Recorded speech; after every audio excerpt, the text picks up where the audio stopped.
अस्सलाम वालेकुम।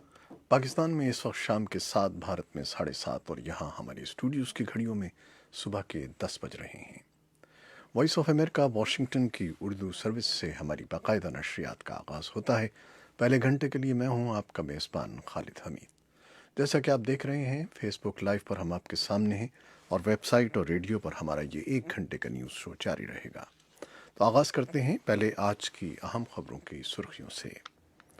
अस्करियत पसंद पाकिस्तानी तालिबान के ग्रुप ने पीर के रोज़ कोयटा में होने वाले बम धमाके की जिम्मेदारी का दावा किया है, जिसमें कम से कम 4 पुलिस एहलकार जाँ बहक और 10 जख्मी हुए, जिनमें शहरी भी शामिल हैं। अमरीका के महकमे तिजारत ने एक पाकिस्तानी कंपनी समेत 12 गैर मुल्की इदारों और शख्सियात को अमरीका की कौमी सलामती के लिए बाइस तशवीश करार देते हुए उनके नाम उन अफराद और इदारों की फहरिस्त में शामिल करने का ऐलान किया है जिन्हें बाज़ हसास मसनूआत की तिजारत के लिए लाइसेंस दरकार होता है। पाकिस्तान के वज़ीर ख़ारजा शाह महमूद कुरैशी का कहना है कि हम ईरान के साथ इन हालात में कशीदगी नहीं चाहते। हम ईरान और अमरीका में कम कशीदगी में किसी कैंप का हिस्सा नहीं बनेंगे।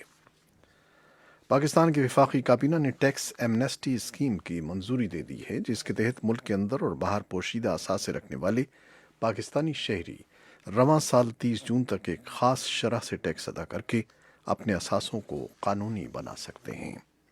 लाहौर हाई कोर्ट ने तहरीक लब्बैक पाकिस्तान के गिरफ्तार रहनुमाओं खादिम हुसैन रिजवी और पीर अफजल कादरी को जमानत पर रिहा करने का हुक्म दिया है।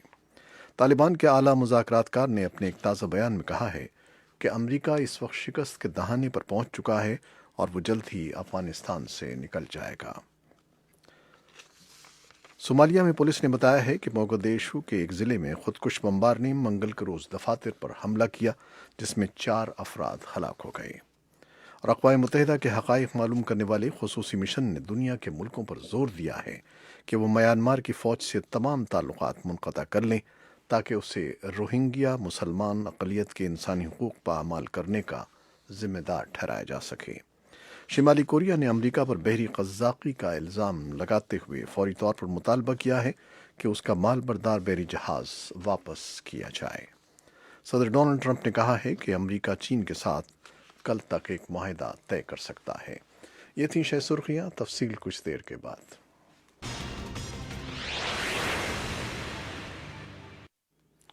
खबरें अब तफसील के साथ। अस्करियत पसंद पाकिस्तानी तालिबान के ग्रुप ने पीर के रोज़ कोयटा में होने वाले बम धमाकों की जिम्मेदारी का दावा किया है, जिसमें कम से कम 4 पुलिस एहलकार जाँ बहक और 10 जख्मी हुए, जिनमें शहरी भी शामिल हैं।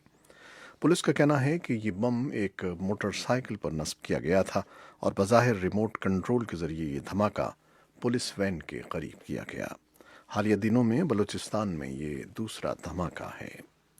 अमरीका के महकमे तिजारत ने एक पाकिस्तानी कंपनी समेत 12 गैर मुल्की इदारों और शख्सियात को अमरीका की कौमी सलामती के लिए बाइस तशवीश करार देते हुए उनके नाम उन अफराद और इदारों की फहरिस्त में शामिल करने का ऐलान किया है जिन्हें बाज़ हसास मसनूआत की तिजारत के लिए लाइसेंस दरकार होता है। महकमा तिजारत की तरफ से पीर को जारी एक बयान के मुताबिक इस इक़दाम का मकसद हसास नौइयत की टेक्नोलॉजी को उन हाथों में जाने से रोकना है जो अमरीका की कौमी सलामती और अमरीकी शहरियों के लिए ख़तरा बन सकती हैं। अमरीकी हुक्काम का कहना है कि उन्होंने ये पाबंदी उन कंपनियों की जानिब से हसास नौइयत की अमरीकी टेक्नोलॉजी और मसनूआत की ख़रीदारी की बुनियाद पर आयद की है जो ईरान के जौहरी प्रोग्राम या चीन की फ़ौजी सरगर्मियों में इस्तेमाल हो सकती हैं। पाकिस्तान के वज़ीर ख़ारजा शाह महमूद कुरैशी का कहना है कि हम ईरान के साथ इन हालात में कशीदगी नहीं चाहते हैं। हम ईरान और अमरीका कशीदगी में किसी कैंप का हिस्सा नहीं बनेंगे। अगर किसी कैंप में गए तो इसका असर पाकिस्तान पर भी होगा, ताहम इस मामले पर गौर जारी है। वज़ीर ख़ारजा ने कहा कि ईरान और अमरीका के दरमियान कशीदगी में इजाफ़ा हुआ है। पाकिस्तान इस सूरत हाल पर गहरी नज़र रखे हुए है और अपने मफाद को देख कर हिकमत अमली तरतीब देंगे। पाकिस्तान की वफाकी काबीना ने टैक्स एमनेस्टी स्कीम की मंजूरी दी है, जिसके तहत मुल्क के अंदर और बाहर पोशीदा असासे रखने वाले पाकिस्तानी शहरी रवां साल 30 जून तक एक ख़ास शरह से टैक्स अदा करके अपने असासों को कानूनी बना सकते हैं, लेकिन हुकूमती और सरकारी ओहदों पर फायज रहने वाले अफराद, उनके ज़ेर कफ़ालत अफराद اس اسکیم سے مستفید نہیں ہو سکیں گے۔ لاہور ہائی کورٹ نے تحریک لبیک پاکستان کے گرفتار رہنماؤں خادم حسین رضوی اور پیر افضل قادری کو ضمانت پر رہا کرنے کا حکم دے دیا ہے۔ عدالت نے پیر افضل قادری کی ضمانت طبی بنیادوں پر 15 جولائی تک منظور کی ہے، جبکہ خادم رضوی کو ضمانتی مچلکوں کے عوض رہا کرنے کا حکم سنایا گیا ہے۔ لاہور ہائی کورٹ کے جسٹس قاسم خان کی سربراہی میں 2 رکنی بینچ نے منگل کو خادم حسین رضوی اور پیر افضل قادری کی ضمانت کی درخواستوں پر فیصلہ سنایا، جو عدالت نے گزشتہ ہفتے محفوظ کر لیا تھا۔ طالبان کے اعلیٰ مذاکرات کار نے اپنے ایک تازہ بیان میں کہا ہے کہ امریکہ اس وقت شکست کے دہانے پر پہنچ چکا ہے اور وہ جلد ہی افغانستان سے نکل جائے گا۔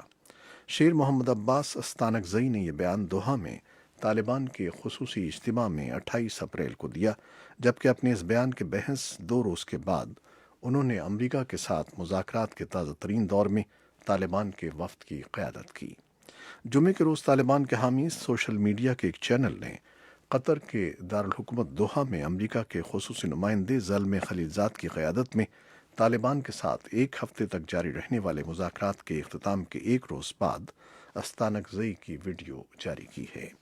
اپنی تقریر میں استانکزئی نے ماضی میں برطانیہ اور سوویت یونین کی حملہ آور افواج کی افغان سرزمین پر شکست اور امریکی قیادت میں موجودہ عالمی فورسز کے خلاف مزاحمت کا ذکر کرتے ہوئے افغان عوام کی بہادری کی تعریف کی۔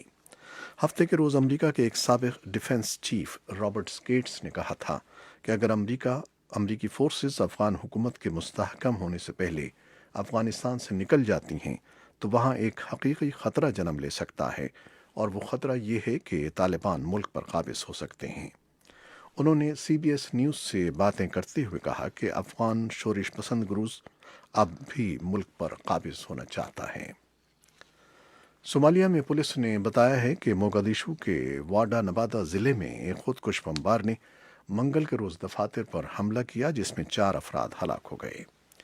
عینی شاہدوں نے وائس آف امریکہ کی صومالی سروس کو بتایا کہ ضلعی ہیڈ کوارٹرز میں رمضان کے لیے خوراک کی تقسیم کے دوران بارود سے بھری ایک گاڑی میں دھماکہ ہو گیا۔ پولیس کے مطابق کم از کم 9 افراد حملے میں زخمی ہوئے ہیں، لیکن عینی شاہدوں کے مطابق زخمیوں کی تعداد 30 کے قریب ہے۔ جس عمارت کو نشانہ بنایا گیا وہ صدارتی محل کے قریب ہے۔ اقوام متحدہ کے حقائق معلوم کرنے والے خصوصی مشن نے دنیا کے ملکوں پر